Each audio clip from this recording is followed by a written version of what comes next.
Now, sports with Garrett Brown.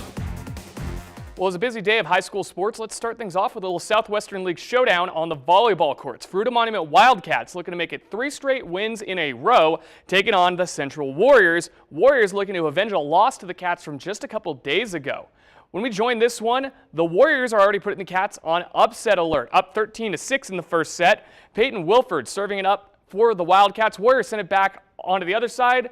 Wildcats try to return, but Grace Barrow-Umbe for Central's having none of that, and they add on to their lead. Later on in the set, Warriors survive a late Wildcat charge with plays like this. Talon McCormick gets the ball to take a weird angle there off the net, and that adds on even more to their lead, and they take the first set after this serve from Gemma Astori is misplayed by Fruita Monument to seal the first set 25-13.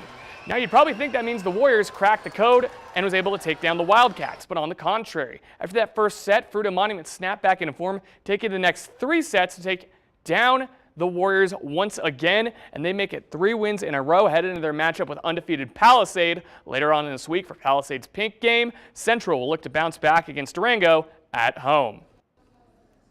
Let's stick with volleyball. Grand Junction hosting Montrose. Redhawks dominating this one early on, and it was pretty easy to see why. After a pretty good rally here by both teams, Maggie Legg on the left part of your screen there gets the Tiger defense to bend the knee with that perfectly placed ball, and she wasn't done.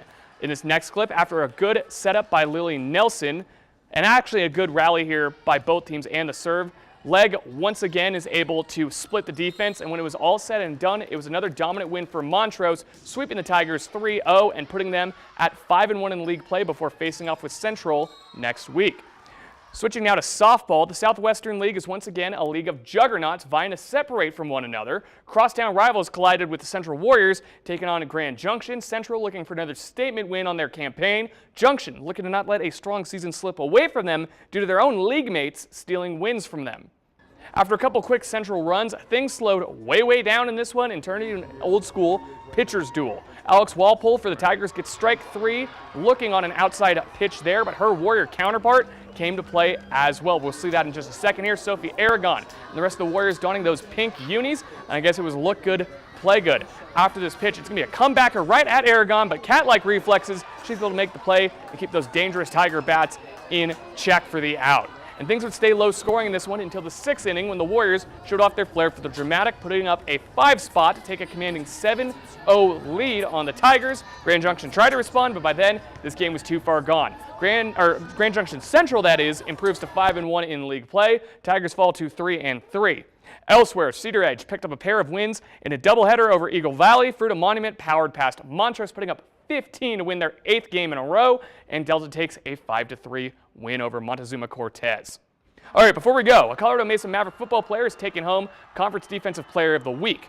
Sophomore safety Jason Tomey has been named the RMAC Conference Defensive Player of the Week after his efforts in the 18-3 win over Chadron State.